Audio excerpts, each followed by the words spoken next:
The collapse of a Davenport, Iowa building, Quincy officials want you to know about their procedures when unstable buildings are found. WGEM's Shakayla McCamick joins us live in downtown Quincy. And Shakayla, how does the city address building concerns to avoid a collapse?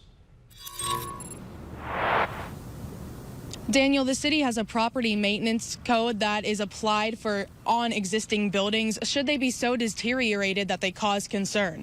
But officials say they rely more on building occupants and neighbors to notify Quincy's code office should they see something dangerous.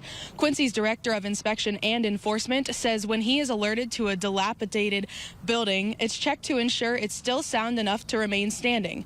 Sometimes outside inspectors are brought in to help ensure assessments are accurate.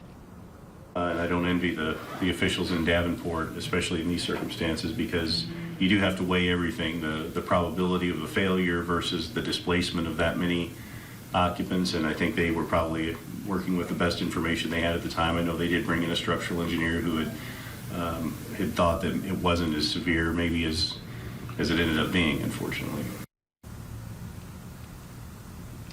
Seaver says if a building you live in or next to concerns you with the state it's in, contact the Inspection and Code Enforcement Office.